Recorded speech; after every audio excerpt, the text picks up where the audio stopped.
I don't know how you get more personal than the question of personal identity. By personal identity, I am simply referring to questions about what makes you you, right? What makes you who you are. I mean, just think about it for a second, right? What is at the core of you? Like, what makes you the person that you are, right? Is it something about your genetic makeup or your lineage? Is it a collection of experiences that make up who you are, that differentiates you from the person next to you? Are you defined by your physical self? Like, is it something about the way that we, uniquely identify individuals through, DNA, fingerprints, retina scans, right? Or by something that the physical just simply cannot capture, right? What matters to your identity? Is it, let's say, your soul, your spirit, right? We refer to these things as the essence of who we are, right? Even when our bodies change. So these questions matter so much, not just as like just a more abstract question to ask yourself to have some solid footing in knowing yourself, right? But it matters for making real life decisions about ourselves and for the other people in the world, right? For example, if you are nothing more than just whatever your physical self is, right, then you are constantly changing as your body changes, as it sheds skin, the old skins die, new ones are generated. There are scars from accidents that you've gotten into. Like all these things, the physical changes would then mean that you slowly morph into a different person, little by little, right? And we do talk in this way sometimes, right? When we get a makeover, we say that we feel like a new person, right? When we try out a new outfit or a new, fashion style, right?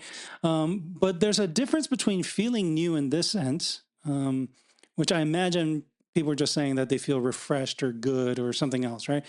Uh, and being a different person altogether, where other people will be like, look at you and be like, no, you're not the same person you were before. Right? Um, More concerning, I think, more seriously, are cases in which people, loved ones, suffer from some disease or injury that leaves them without any consciousness or memory.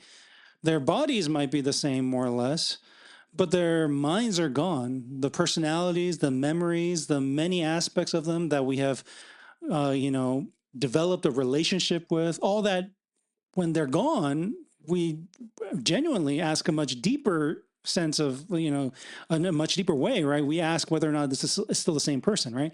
Like sometimes we might even say that this person has changed so much that we don't recognize them anymore. That's not the same person that you knew, that there might be a different person inhabiting the same body, or we use language like this, right? Clearly, putting on some makeup or new clothes or developing a new interest doesn't mean they are now a different person. But again, what if it was something much, much deeper that these things might be reflecting, right? So maybe maybe forget memories, right? Maybe they have the same memories and all that, but then their personality shifts completely overnight. I'm talking like drastic change, right? Like they used to be very kind, caring, and concerned about other people's like feelings and so on. And then by the next day, it's a complete 180. And then they're like a complete sociopath. Like you're scared that they're actually a serial killer, right? Because they're demonstrating some of these temperaments, personalities, preferences, even in the same body, right? Um, these concerns are not just something to consider just for ourselves, right? Like what would maintain my own identity through time or through these changes that we might experience in life. There's real world implications in the rules and regulations we set up for society, right? So in the legal sphere, I think we see this kind of fairly clearly, right? So there are statutes that acknowledge that someone is quote unquote not in their right mind, right? When we do not hold a person responsible, but rather we hold the disease or disorder that the person is afflicted by, right? We hold those things responsible, right? Um, we have the insanity plea for a reason, right? Why? Because we acknowledge that there are some cases where it doesn't seem like it was the person that was acting, but rather it was something in them. something that caused them, right? And usually we're referencing something biological, neurological, mental illness, right? Something that has taken control in a way where the person is absolved of any sort of legal, maybe even moral responsibility, right? Um, so then, at least when it comes to legal responsibility, we sometimes differentiate between the physical person and some other sense of the person, right? The person that certain conditions that need to be met for us to hold that person, legally responsible. We also struggle with questions of identity when we have to make tough decisions in acting on behalf of loved ones who are maybe physically alive but lacking liveliness in other respects, right? For instance, people who are in a vegetative state, who is declared like brain dead, right? When we decide whether or not to keep them physically alive, one of the core questions that people ask is whether this non-physical self, right? The one that we built a relationship and have these memories with, right? The one that we love so deeply, whether that person is still there somewhere in that body, or whether or not that person can be recovered in some way. The fact that these are even considerations that we have suggests that, what might matter more than, in identifying a person is not just their body, but rather something else, right? That other, whatever you want to call it, right? We could debate about exactly what it is, but something about that person that makes them who they are, like at least the part that matters to us, right? And finally, not to get too sci-fi on you, but imagine, that it became a reality that we could transfer consciousness into a different body, or, maybe a computer. I mean, I have questions about how possible that is, but let's just assume that, there are ways to kind of transfer our memories, our thoughts, our tendencies, our personalities. We could transfer it to a different body, right? Let's say once we know more about how the brain works and all the way the nerve endings work, and maybe it's a possibility at some point, or uploading all our memory into a hard drive, right? I don't, again, I'm not going to speculate on when this might happen or if it'll even happen, right? But at least the brain transplant situation doesn't seem all that insane given how much we've advanced in the medical sciences, given how much we already understand about how the brain operates, where and how memory tends to be stored, and the physical, organs that we have in our bodies, right? Um, we're able to transplant other vital organs, right? I mean, if we could discover a way to do it in a way that we could actually keep people alive, I imagine brain transplants are not going to be somewhere completely out of the out of the realm of possibility. So then, if the only thing that changes in my body um, is something other than the things that actually we might think that matters to us in identifying the person that we care about, right?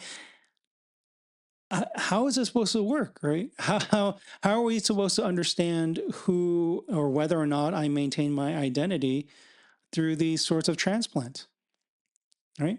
I mean, people have already spoken about this when it comes to things like heart transplants and so on, right?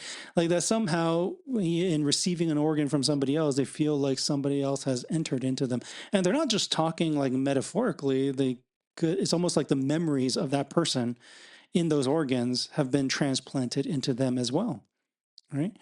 So then this, I mean, it seems silly now, but sillier propositions have come true. I wouldn't throw it out there that we might have to find new ways of identifying people if these sorts of transplants, these sort of sci-fi film at the moment, kind of scenarios do at some point come true.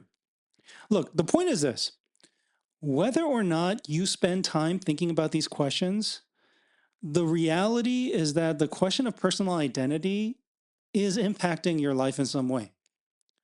It impacts how you understand relationships and what it is that you're building a relationship with, right?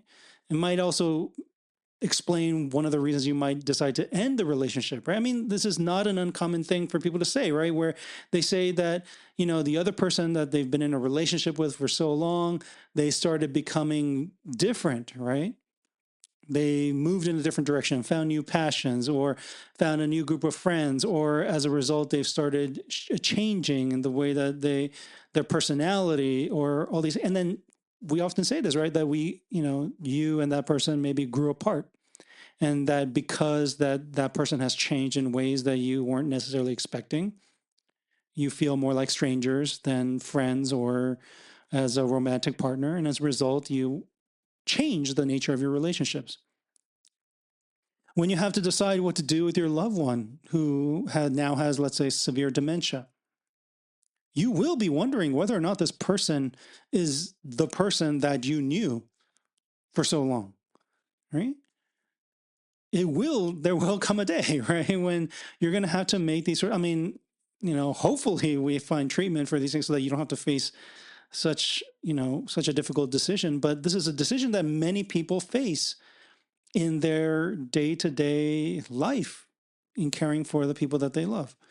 When you decide as a juror whether or not to punish a person for committing some heinous act in a moment of, let's say, delirium, it will matter to you, if not legally, then at least personally, whether or not you think this person is actually the one who committed the act, whether they are the one deserving of the punishment, or if it's some other thing that should be held responsible, not the person themselves. Like the physical body might have done the act, but you might think that the core of that identity that we tend to hold as the being that is responsible for committing these acts, you might not think so. The questions of personal identity is inescapable because our identity and our relationships to others with their identity, this matters. This matters. So whether or not you spend time reflecting on these questions, my guess is that you know these um, these ideas, these frameworks. There's something that you're probably already working with and understanding what constitutes a person, what makes them the same person when they become a different person, right? There's probably something working in the background. The only thing that philosophy does is forces you to bring that to the surface for honest discussion. And I'm not going to say that I have the right answers. I could only present, you know, people who are smarter than me who have come up with many different ideas about exactly what makes a person who they are, right? I can only present these, different ideas, but I imagine if you want to gain a little more clarity for yourself, if you are struggling with these decisions, then I'm guessing that talking more explicitly about personal identity will at least give you some guidelines or a way of thinking about the decision that you have to make, or at least give you the words and the concepts to help you better make sense of what it is you might be feeling, what it is you might be thinking, and what it is that you are looking to do.